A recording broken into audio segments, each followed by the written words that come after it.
everyone for joining us, and good afternoon. Welcome to the webinar. This is about blended learning. This session is going to cover approaches to successfully blending classroom learning through various modalities like projection of technology, for instance, remote learning and tangible materials, the whole package basically, and also small group and individual instructions. So Greg, your trainer for today, will encourage participants on call as well to share their creative ideas. And I'm very excited about this session because it's going to be very packed with blended learning and how you can maximize student learning in your classrooms. Thank you again for your time and joining us. The duration of this session is going to be 60 minutes. And before I move on, we've got moderators in the background to support and help you out. So myself, Sarah Shuja, I'm a marketing manager at McGraw Hill. I've got Hamad, who is the head of marketing, and Engin, who you've already heard from, is your person in Turkey. Thank you, Engin, for joining us today. And our great speaker, amazing, who's joining us today is Greg Ritchie. Thank you, Greg, for your time and being here. He's a humanitarian curriculum specialist. And he's worked around conducting lots of sessions and workshops and in presentations for teachers. He's primarily deals with social studies impact, but he has dealt with interactive activities and real life demonstrations and knowledge and best practices. So thank you so much, Greg, for being here with us today. You're welcome. Thank you for having me. Fantastic. And just before I pass on to Greg, I just want to make sure I cover a few housekeeping slides to ensure you have a great experience during this session. Just make sure that you close down any high networking app like Netflix, YouTube, gaming platform, because this might affect the bandwidth of your webinar. So just ensure no one's using that in your house. And you can answer Q&A in the Q&A box that's on your right side. We can cover them in the end, or Greg can just pick them as we go along. We will provide you the recording of this session as well via email, and you will also be receiving the certificate once this session is completed. That will also come on your email. And we want to make sure this session is as interactive as possible. So make sure you interact with us, engage with us, use the chat box, use the Q&A box. They're both on the right side of your screen. And just before, and you must have noticed that actually the chat box says to all panelists and attendees. I think it says host and panelists. So right here, if you can hit on the drop down button here and click everyone for me, please, then all your colleagues and peers can see your comments. I believe right now it's probably set to host and panelists, which means only me, Greg, or Engin can see it. So if you just click on the drop down, select everyone, and then everyone in this session today will be able to see your comments then. Thank you so much for being here, and I hope you have a wonderful session. If you have any questions for me, I will be in the background, but I don't want to waste any more of your time. So I will stop sharing now and hand over to Greg. Thank you. Perfect. And can you see my screen now as well? Absolutely, I can. All right. Thank you, Cerise. That was a great introduction. Welcome to everybody that is on here. I'm honored that you're all here and taking some time towards the end of your day. It's the beginning of my day. A couple quick things about me. Somebody already found interesting was that someone on the call, one of you, and I went to the same university here. I had been chit-chatting that I'm here in Indiana. I live in Portland, Oregon, in the western side, of course, the United States. Now I'm on the eastern side, Eastern time zone. So it is currently 8:10 a.m. And I am in Indiana because tomorrow I'm doing a training. Actually, no, sorry, it's a presentation. It's a sales presentation for a school that's looking to purchase a new social studies curriculum, one that I help represent. So I'm doing a presentation tomorrow, but I'm here today just kind of working from here and getting to work with all of you. And it was fantastic. One of you and I also went to Indiana University in Bloomington, which is about an hour south of here. So how cool is that, we're already kind of collegial in that way. So I want to reiterate something Cerise said, which was, I would love for you to contribute today. I by no means consider myself an expert at blended learning. I was a teacher. I was a classroom teacher in an elementary school, K through 6, I have my music ed degree from Indiana University. I was first a music teacher, teaching all grades K through 6 at an elementary school in Oregon. And then I wanted to be just in the classroom, like one classroom, and really have a little bit more ownership and time with just nurturing one group of students. So I taught 6th grade towards the end of my teaching career before I got to have this opportunity now with McGraw Hill, which I love my career and job now. I'm very thankful for it. So by no means am I an expert. I would love to hear and elicit feedback and ideas and thoughts from all of you too. Maybe some of what I share today will spark some thoughts and some stories even. And if you feel like sharing that in the chat box, please do without me even asking you to. But there may be times too where I ask you, or if anybody wants to raise their hand and contribute something, and then we can unmute you. And you can share that out loud or put something in the chat box too. So you'll just kind of see that as we go along, but that is my little disclaimer there. I don't know if any of you know who this is right here. I'm going to give you, actually, because we don't have a big group today, put in the chat box if any of you know who this is. And I'm going to guess that you don't, because I've asked this question all around the United States even, and no one knows who this is, but it's a little girl, of course. And she's gone on to become, especially here in the United States, somebody who is a bit more known, certainly, than she was as a child. But that's actually Sonia Sotomayor, who's the first Latina member of the U.S. Supreme Court. But that was her as an elementary kid. This young man right here is Dr. Martin Luther King Jr. And this young woman went on to do great things as well. I don't know if you know who Sally Ride is, but in the US, she's the first woman ever in space, which is quite an accomplishment. And then what's really cool too, I've learned and researched more about her. She's done a lot for science education as well. Now you're wondering, why am I sharing pictures or showing pictures of people who are more known today and who they were as a child? It's honestly because that's kind of the why behind really everything that we work to do. Those of us that are teachers and in education, it's all about who are the students in our classrooms today and who are they going to go on to become? And that's what our role is. So whether we're talking about blended learning or project-based learning or social studies or music or math or science, or whatever it is, it's all about equipping and giving tools to these students who are going to be really tomorrow's leaders and doing everything we can to obviously positively shape them and equip them for everything that's ahead of them. So today, of course, we're shifting that conversation and kind of taking a little focus into blended learning.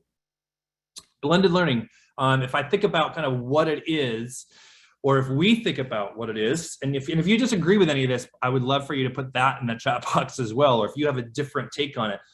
Blended learning, honestly, those two words itself are so vague and general. Blended, what are we talking about?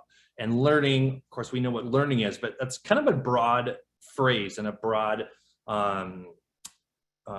term, if you will. But really what we're focusing on and what we're thinking about is this balance between what we kind of traditionally are familiar with, which is face-to-face learning and online experiences. Before COVID, at least for me, that would often trigger in my mind what I often thought was not necessarily remote learning. But what I would think of in my experiences of teaching using blended learning was how to incorporate technology into the classroom when my students were right there in front of me. Now, I believe it's taken a whole other element as well, and a whole other dimension, if you will, where you've got those two same realities where you're with your students and you teach them in person without the use of technology, maybe more traditional paper, pencil, textbooks, project-based learning, small group learning. But then you also, of course, are incorporating technology. But now we're also adding in the necessity, often at times, especially during the prime part of the pandemic in 2020 and 21, where we were forced to teach and our students were forced to learn from their homes. So more remote learning too. So how do we do that? Or what are some keys in order to do that? So that's what we kind of wanted to focus on in the next little bit. The goal with all of this, and I would think it would be your goal too, thinking about those children that I showed you earlier and who they went on to become, the goal is for every single learner in our classroom to reach their full potential. And of course, that looks different for different people. I've done a little research to prepare for this, and I'll share these links with you in the chat box at the end of our presentation. I'll copy and paste these links, but I just wanted to point out, I just want to defer any thoughts that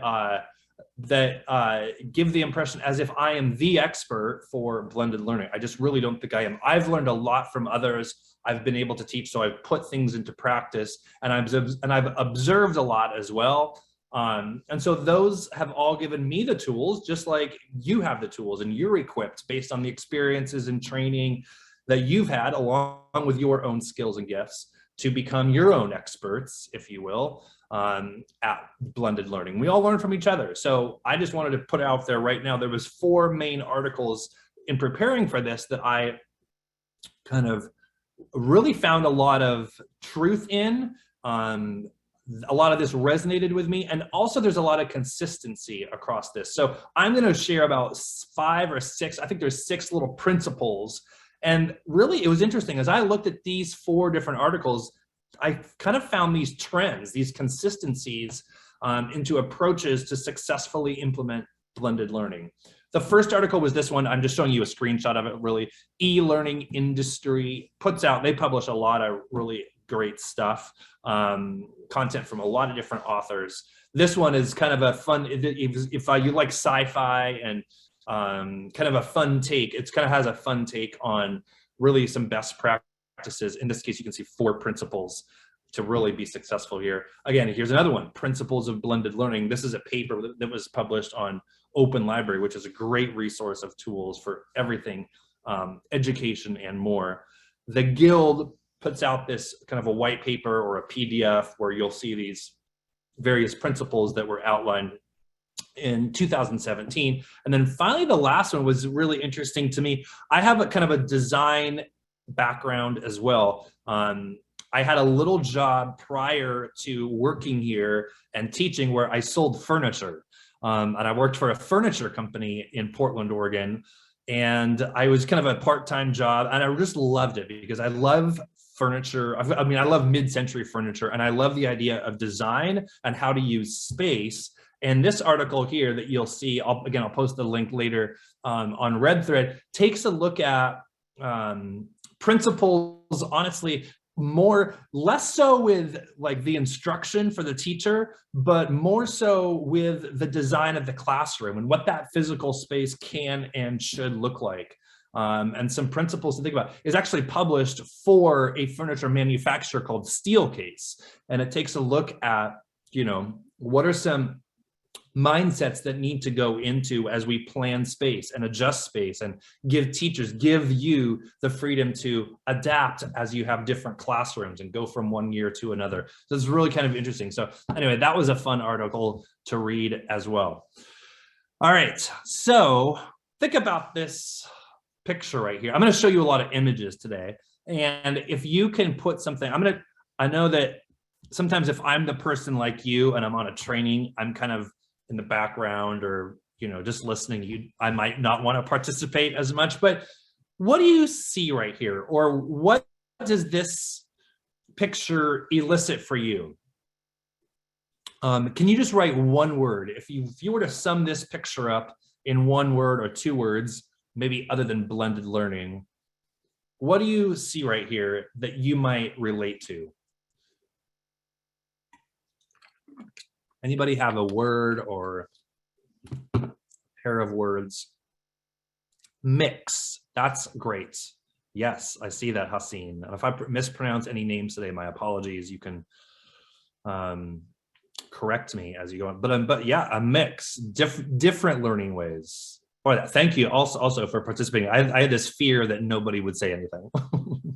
Hybrid learning. This is exactly a example of a visual example of hybrid learning. By the way, this picture, I don't know if you just saw the screen before, this picture, I just literally screenshotted, but I just thought it was a kind of a cool picture. This is screenshotted from that last article that I mentioned about the space of a classroom. So design, yeah, this is exactly what this is. You can see there's a teacher.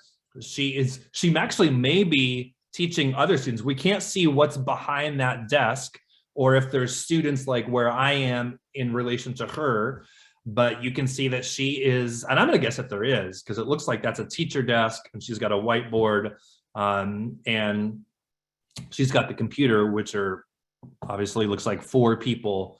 Yeah, so a visual example of just that. Hamza, correct, bilateral learning right there as we go along. You know, one of the stats in one of those articles, it says this: 73%, I was surprised it wasn't more, of teachers say that blended learning increases engagement. And that's what we want. We want students to become engaged so that we can literally maximize the outcomes for every one of those students. And it might look different for different ways. There was one student I was a classmate of that I so distinctly remember myself, that for her, and this is back when I was in school, I remember she absolutely learned best from traditional learning of paper and pencil. She was an avid reader. She could speed read through a book. I was very envious of the speed and ease of which she read textbooks. But that was definitely her best means of learning information as opposed to technology. So technology in and of itself is not what we're talking about, but it's the kind of the balance of the two. So the question is, of course, what makes blended learning so effective at increasing engagement, and how do we then ensure its success? So let me ask you this. So as you look at this picture right here, I don't need to ask you the exact same question, but I'm about to share with you what I kind of gathered as 6 principles myself that are based on my own experience, as well as some of the research that I mentioned that I did earlier. Before I share what those 6 principles are, I'm curious if you were to think of what makes blended learning successful or effective, was the word that last slide used. What are some things that you would use? And there's obviously no wrong answers right here, but I'm curious if you would share some of the same ideas, strategies, or techniques for success with blended learning that I'm about to share with you. So anybody want to guess at any of, not really guess at what I'm about to share, but what do you think is a key? What is essential for successful blended learning?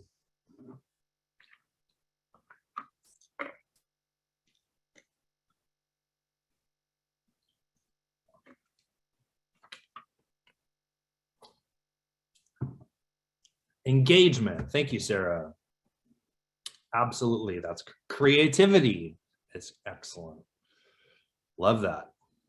To mix everyone's needs. Yes. Student engagement, interaction, student-centered lessons. Mahoran, I wonder if you've already seen my presentation. Passion. Sarah, I like that. I don't have any a slide. I can tell you right now, I don't have that one in there, but boy, I agree with that. I think with everything that we do, certainly we have to be passionate about it. If we don't care, if we're not invested as teachers, then our students are going to recognize that. Time management is a great. Excellent. Anything else? Knowing the why. Yes, Sarah. Knowing the why. That's kind of, I love that. And there's a whole book. You all may know it, or Sarah, you may know it. What is it's been a year and a half or something since I read it, but it was all about the why. We at where I work at McGraw Hill, we were all given this book and asked to read it, or I think I was told to get the book, and I got it and I read it. But it was all about always knowing the why behind everything we do, which honestly led me to always put those slides at the beginning, or talk about kind of the why of what we do. So it's not just like, this isn't just a presentation about blended learning, but it's like, okay, what's the why? Is to effectively engage students so that we can maximize the learning outcomes for all those kids.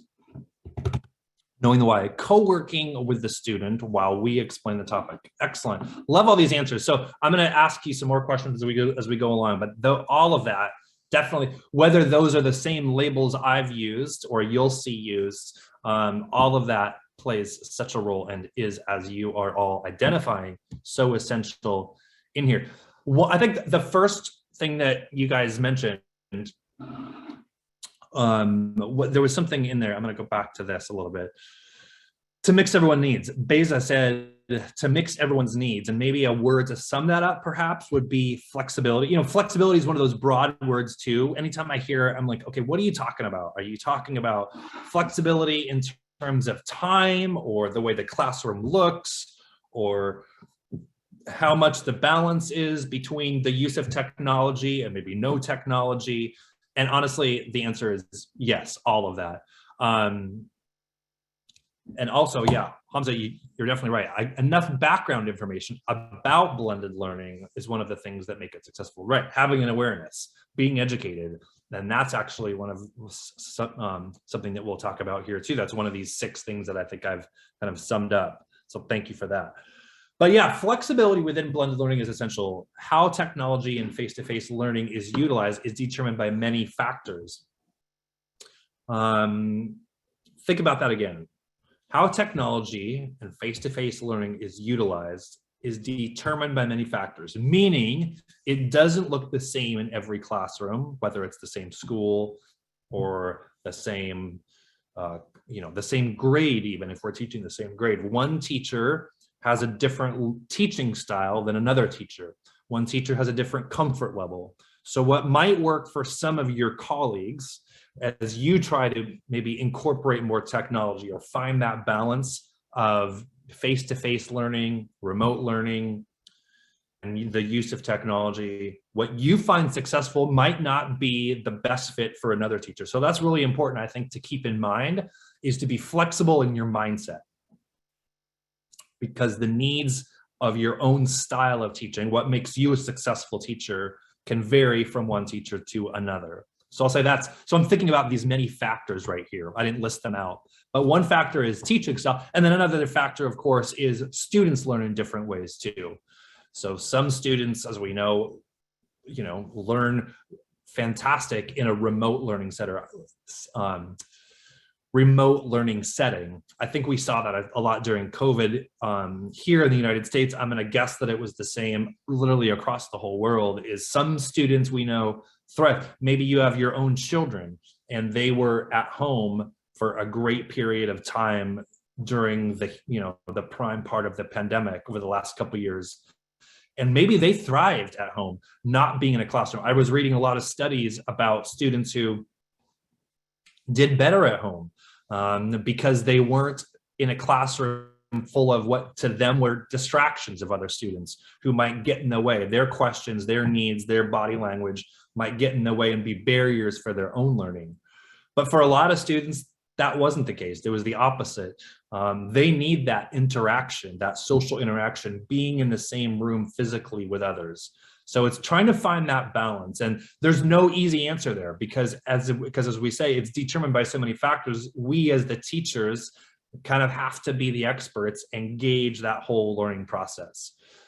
But the mindset, I'm always all about mindset. And one of those articles, I think it's the first one that I mentioned, really talks about mindset going in, is that if we don't have a flexible mindset, then we're kind of setting ourselves up for failure there too. So it's determined by many factors. And then what else is it determined by? Well, I'd say it's also determined by the resources that you have. Like, what kind of technology do you have? Do you have good Wi-Fi, reliable internet? I know we all probably heard and saw stories of Zoom meetings going bad because of connections, or this wouldn't work, or I was talking to fellow music teachers that I used to teach with, and how much remote learning via Zoom, for instance, can you do if you're teaching instrumental music? That's got a different set of limitations where you're all trying to play a piece of music together over Zoom, can't really hear them, and then everything is out of sync. So all of those factors play a part, which make the idea of flexibility and the importance of flexibility, I think so essential. Anything else that anybody wants to say about that topic of flexibility? That was the first kind of big factor here, which kind of goes into the effectiveness really of being successful at blended learning. Anything else on that topic? I'm going to go to the next one here. The student here, I love these little images. I had a lot of fun. You know how when you do I don't know if you've ever done this. Any of you have done like Google images searches, or you look for an image. You can kind of go down a rabbit hole sometimes and find some pretty cool stuff. So here, I mean, I'm just looking at that photo again right there, and I see some students interacting with others, and I see some students by themselves. And the variety there is really interesting to me. And that is my next topic right there in variety. This is almost, I mean, it's almost more of an outcome, and I think a benefit of blended learning. And this is what I mean by this. So if it's, so obviously, as you can read here, I don't mean to insult your intelligence, but for the sake of the presentation, if a child learns quickly, they can take on another topic to master the skills. If a student is struggling with a subject, as teachers, we can take time, revise the materials, and tailor the instruction to the individual. I mean, I think that's such a benefit and an outcome of blended learning is the opportunities that it provides students for a variety of learning settings. Similar to what we shared or what we just talked about with flexibility, variety opens up the world for learners. I think about, maybe learning from past generations. My mom, she went to school in a one-room schoolhouse. She was in one room for, I think, 7 years. And of course, technology back, what technology looked like for her. She was born in 1943. So we're talking probably the 1950s. Computers were not a part of the classroom. And so the limitations or the lack of variety was greater than in that little one-room schoolhouse. Of course, she still had a great education. She has a master's degree. I'm a lucky son to be her son and all that, but the variety, but maybe some students didn't thrive in that situation. So now we are able to offer students through the work that we do, a variety of learning styles and a variety of learning settings that go to meet that first goal of trying to maximize the learning, maximize the outcomes for every single learner in the classroom, not just most of them, making sure that we reach every single one. Any thoughts about that? Any stories? Anybody want to raise their hand? Go ahead and raise your hand. If you have a story, if I thought of something that you want to share about somebody that you know or a student that you have that has thrived perhaps in a learning setting that is blended with the use of technology, feel free to do that.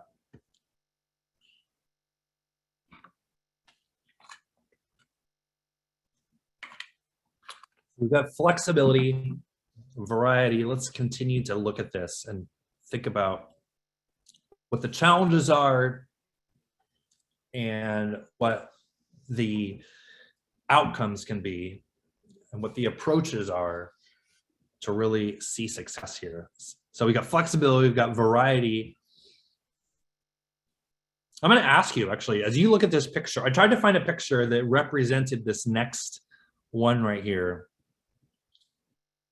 Any idea? Put in the chat box, well, what do you think the next one, the next little topic is here? Again, no wrong answers. I would expect. Sharing ideas, great. Collaboration, oh, I love it. I love that I have to ask that question. I think I'm going to ask this question before the next image too. Communication.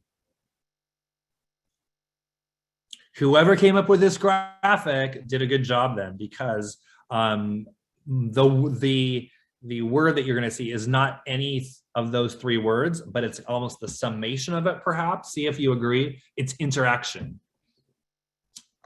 This is tough. I think this one's tough because, especially in the age of Zoom and remote learning, I wonder, and I would not be surprised if any of you had challenges if you were asked to teach in a remote learning setting. There certainly is times for independent learning. We all know that. We all agree that. We all agree with that. And any curriculum will point out times where maybe there's a project-based learning activity, and but oftentimes that project-based learning activity is done in collaboration with others, and sometimes it's done as an individual learning opportunity or an individual project. And students obviously do work individually, and they take assessments usually, typically individually. But we were made to learn. We can learn so much from each other. In the social studies curriculum that I represent, it's this curriculum for elementary schools, for elementary kids. It's called Impact, and I got to do a training for some colleagues, I think of yours, in the Middle East as well, where I got to train them on this new curriculum. And one of the things that I think is the coolest things is that every single chapter and every single lesson begins with this little feature called Talk About It. And that's literally what it says. Like the chapter opener, you've got the chapter big idea, you have a compelling question or an essential question, and then literally the next step for the teacher is to encourage the students to have discourse and to collaborate. We call them collaborative conversations sometimes, where the point is for them to literally interact with each other and have these conversations, gauge prior knowledge from their peers.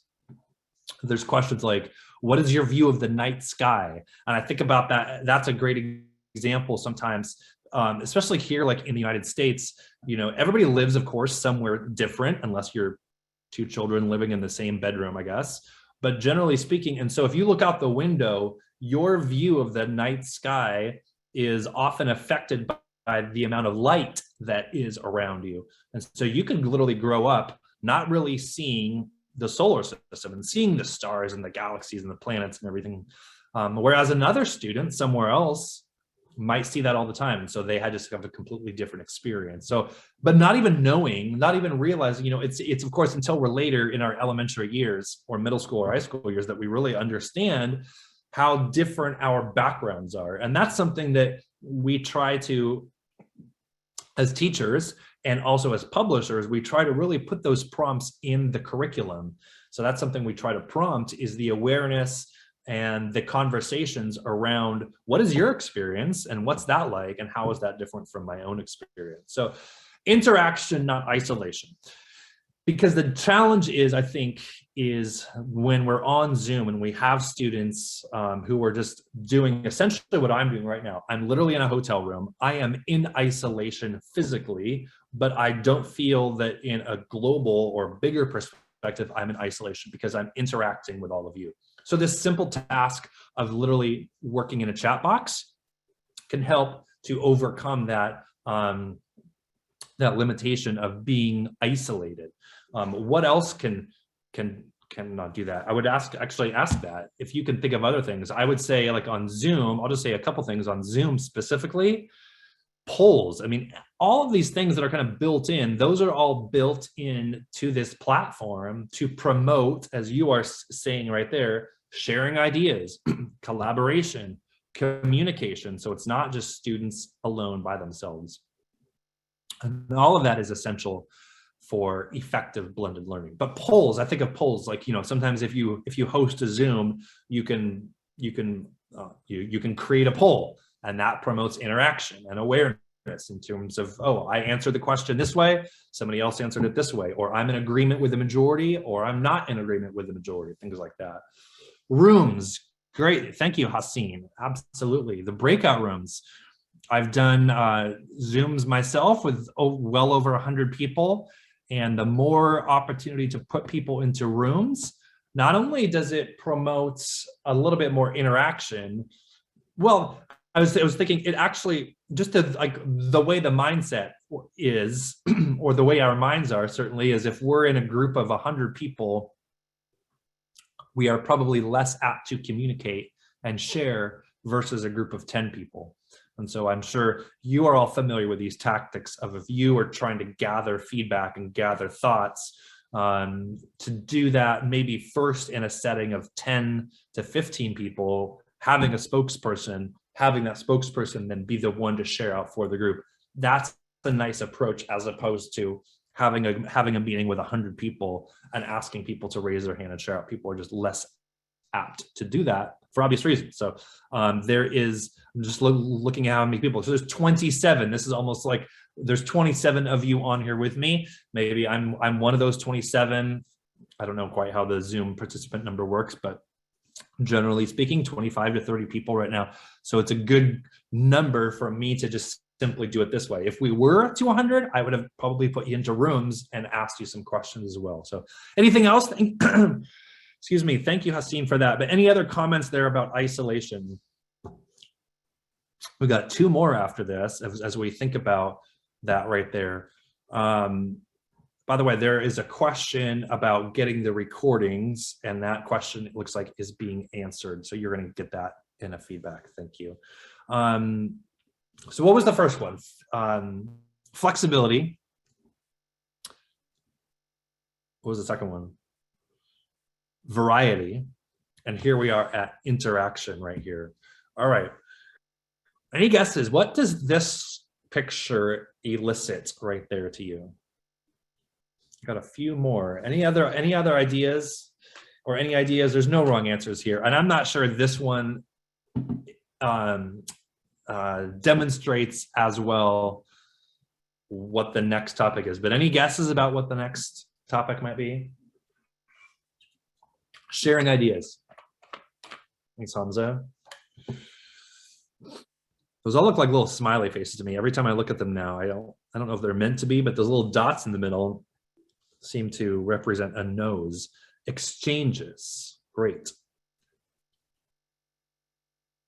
Small group work. Great ideas. Let's see what's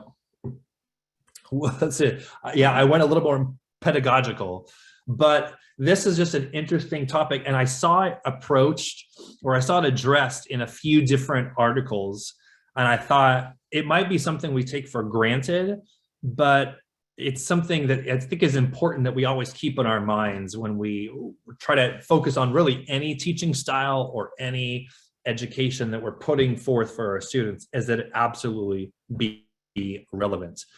The sentence, this literally copied and pasted, is this, as you can see, one goal of a blended learning approach is not to necessarily make the technology exciting, but to fit it seamlessly into the curriculum. That's key, right? I bet you all have seen examples probably, and maybe as you've learned yourself and gotten better as teachers yourselves, and I've gotten better at what I do myself, you learn from what you do. So I can see what's the word? I can see the, gosh, there's a word that's not coming to my mind. I can see how I might absolutely want to make technology exciting, because often we think of blended learning, we think of, okay, incorporating technology. Ooh, I got to make that technology really exciting for the students.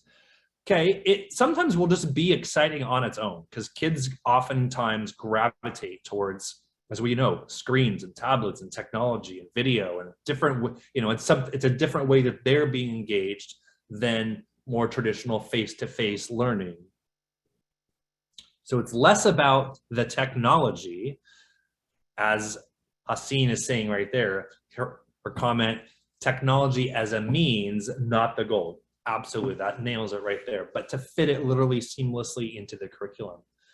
Use it when it's appropriate, don't overuse it. Don't always lead with it, and don't think that it's always the best way, or the most important way, or the most effective way. An example of this is, again, going back to the social studies curriculum that I represent and I train teachers on, and maybe this will trigger something in the subjects that you're teaching, is we've got 3 different student components that are in print for social studies. That sounds like a lot. Social studies for those, just to give background, when we talk about social studies here in the United States, might be the same for you and what you're teaching: civics, geography, history, and economics. Those are kind of the 4 different what we call domains of social studies, and so those work into social studies. So that's what I'm talking about when we teach that using the curriculum. It's called Impact, that I help represent and help train teachers on. There's a lot of content in print, and then I always say to teachers, especially as they're looking at it, this is what I'll do tomorrow at this district here in Indiana, as I show them what Impact is. All of the material is in print, but guess what? It's all online as well. So we always say, when we share it, we and my colleagues that do the same thing I do, we say it can be taught 100% print or 100% digital, or a blending of the two. And obviously, I would think we all most agree that that's somehow we blend the two. It's not always about using the technology. There's always advantages where it's fantastic and essential and the most effective to have students in a workbook, writing, incorporating handwriting skills and literacy skills and thinking, writing, talking, and all those modalities of learning into the work, and doing that in a paper pencil setting. Sometimes it's great to bring in technology, but do it when it's relevant. Do it when it makes the outcome better. Don't do it just for the sake of doing it. Every one of our chapters in social studies has got this online video, and I always tell teachers, you don't have to use every single video that's in there. Just because it's a video and we think students love videos and technology doesn't mean that you have to use every video or start every chapter with a video. Find the opportunity to bring it in when it's relevant and when it's necessary. Okay, so great. Thank you, Haseen, for that comment, and I think you all got that. So let's think of the next one right here. What is this one? Does this make you think of anything? I'll be surprised. Well, yeah, does it make you think of anything? Love the feedback and love the interaction that you're all. Peer learning, by the way, I saw some, looks like I passed over some ideas, but exchange, peer learning, that was for our last one. When they had that little bridge of students that looked like smiley faces to me, that's what I thought of. But yes, all of that, regardless of whatever the actual image is. I love all these terms and phrases that these images are eliciting from you. Learning climate, love this. Yeah, what is the climate of learning? Socializing. Yeah, this could go back to interaction too, right? Interesting here too, I see 2 tables. One table appears to be 2 students who are talking to each other, having discourse with books in front of them, and then I don't know if one of those 2 students is a teacher necessarily or an adult, and then the table group that is closer to us, I would say has a teacher. I would say that the image of the person in pink is an adult, maybe not. Looks like the tablet might be facing her, but anyway, there's a tablet, so there's technology, so different learning styles. So Andre says, going down to the same level and helping them. Excellent. I hadn't even recognized that. Yes. How interesting. Andre, I love that. The teacher is not up in front of the class and the teacher is right there with them, going down on their same level. Interactive, not direct teaching. Correct. You guys are both saying very similar things there and noticing very similar things. One-on-one instruction. Correct. Some students are getting the teacher's attention. Other students in the background, they're on their own right now. So let's see what this one is. Preparation. Blended learning requires knowledge, planning, and strategizing. This is not easy to do, right? You're all essentially doing this right now. You're preparing yourself. Maybe something we're talking about today is going to help you. And it depends on resources, time, as we've already mentioned earlier too, all those different factors that go into a successful blended learning classroom. But most importantly, the expertise of you. How much are you prepared for? I'm going back to the comments at the beginning. There was something that somebody said that at the time made me think of this. Passion. Oh yeah, Sarah originally said passion, and then But you said time management. So absolutely, time management is, I would say, definitely relates to preparation here. So prepare yourselves and plan. I mean, and you do this anyway, right? But I think it's important. I think going back to that idea of what we just shared with, like, when to use technology. It's not about just making that the goal. It's not just about, okay, check it off the box, I showed a video, or I had my students on tablets, but preparing, like knowing, having this mindset and this expertise of when to incorporate it or not. I do love, by the way, I love that some of these other things though that you mentioned as you saw that image there of the students at two different desks. So just so let me go back to those comments right there. Interact, yeah, I think that could be a whole nother topic. And as a matter of fact, it actually leads a little bit to this next one right here. And maybe I should have switched the pictures right here. Yeah, I think I actually should have switched the images right here, because what this image, although look at this for a second, before I go away from it, what do you see here?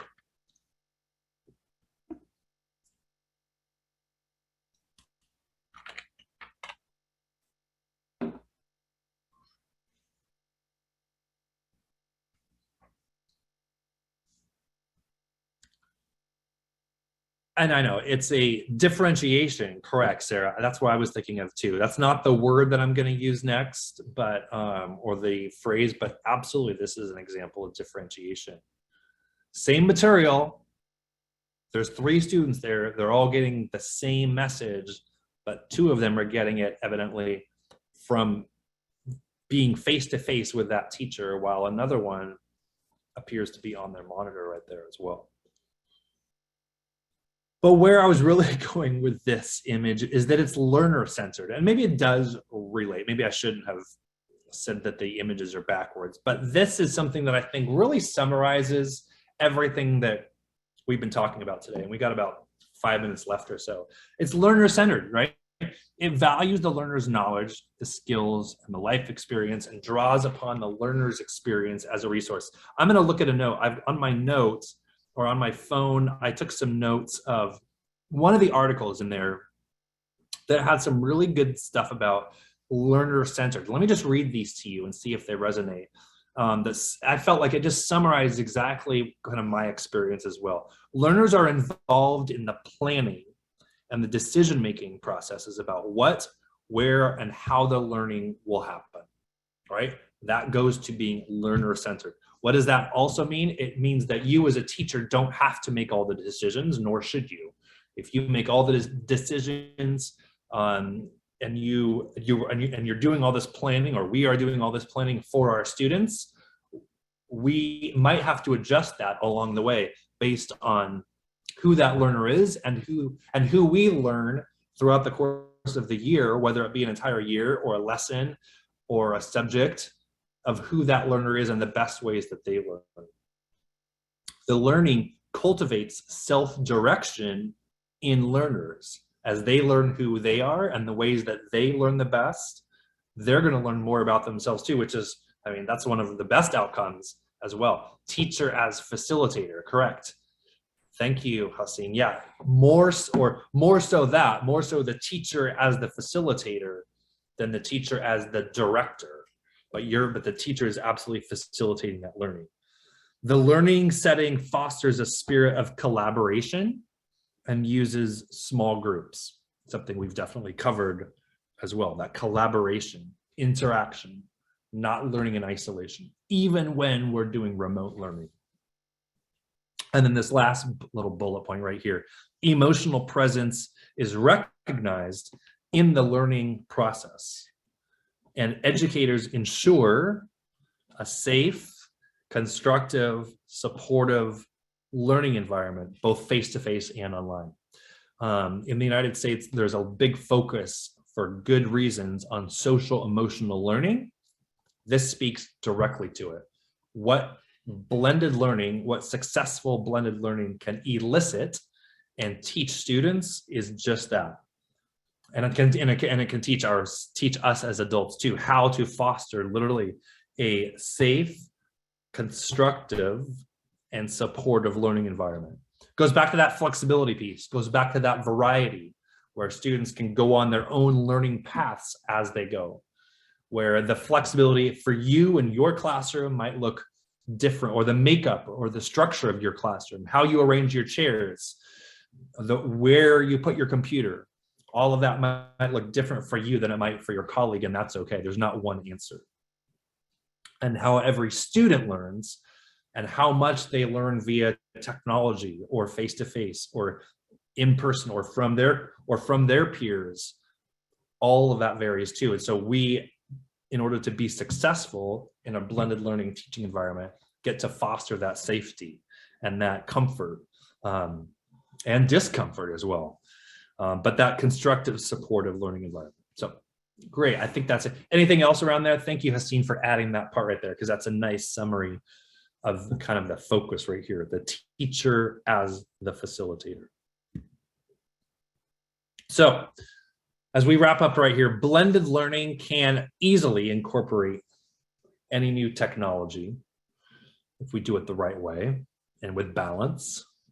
It can provide the best matching learning experience for every individual case, because there's so many different varieties of how much technology is incorporated or not, and maintain a balance between online and in-person formats. That balance is so essential. As we talk about, like, for that social studies curriculum that I was mentioning, of course we say it can be taught 100% in print, but why? But why would you want to miss out on giving some students the opportunity to learn through technology, through these videos, these amazing videos that we've learned, or that we've incorporated into the curriculum, or just simply the idea of giving some students the opportunity to potentially respond better when they're learning about vocabulary. Some students might learn best by more traditional means of, here's a word, here's what it means, and here's various pieces in literature where it's in context. Other students might learn best from seeing that same word and then having little flip charts with it, or matching games where this word sounds like and seems like this word and connects to this, and here's a simile or a metaphor. So many different ways right there. So that's really the value of finding that mix between and that balance between online and in-person formats. Final thing I share is I always love analogies when we think about metaphors and similes. When we think about where blended learning is going, I'm going to ask you a very obvious question right here, but somebody put in the chat box, what is this an image of right here? Just so I can end with a little bit of interaction where I'm not preaching to you.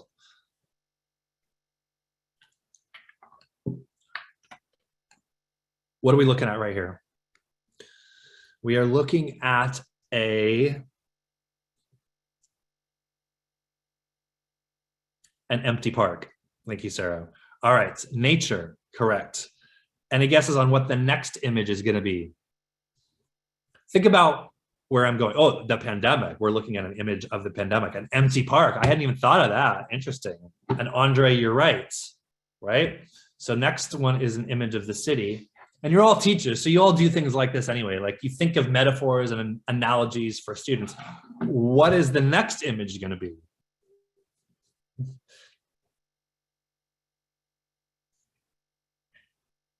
Where do you think I'm going with this? I can play my role right here. A mix between the two. Yeah. Any guesses on what that's like, specifically what that might be? Well, let's just indeed blend the two. So now we see the city with a park. Unfortunately, it's still empty. I hadn't even noticed that that is an empty park, but we still have an empty park. Yeah. And then what's kind of neat is there's this image. I mean, and we see cities going, maybe you live in cities that do a lot of this now too. I live in Portland, Oregon, and Portland, Oregon is, yeah, New York. That's very much New York right there. I almost first started looking for images of Central Park, but I was like, I don't want to just limit it to Central Park.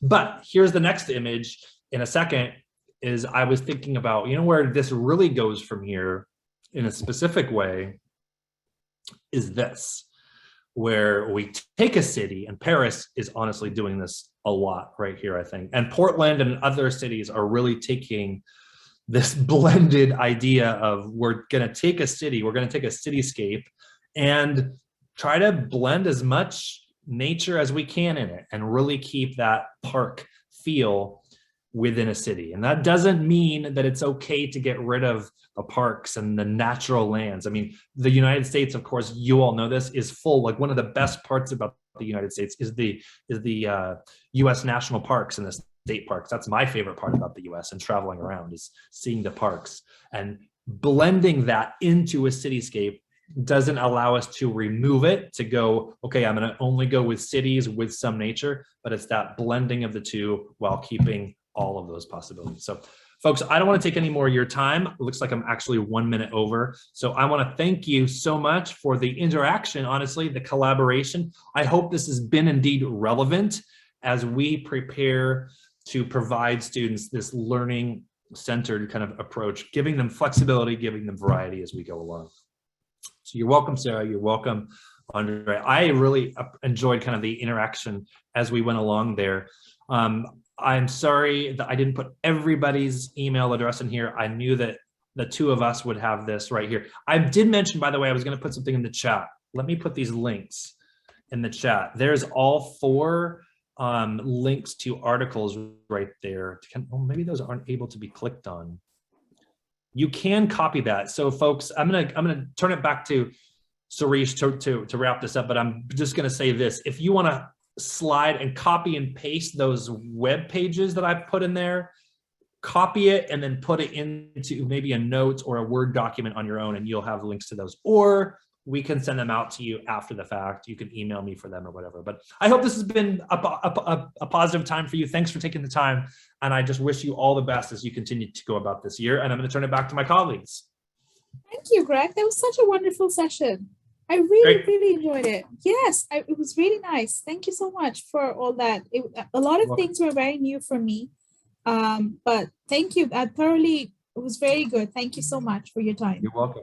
You're welcome. And I think what my colleague Greg has shared here are some articles. If you want, I can send these articles to you in the follow-up email that you will receive, because you will receive an email about the certificates and also the recording of the webinar.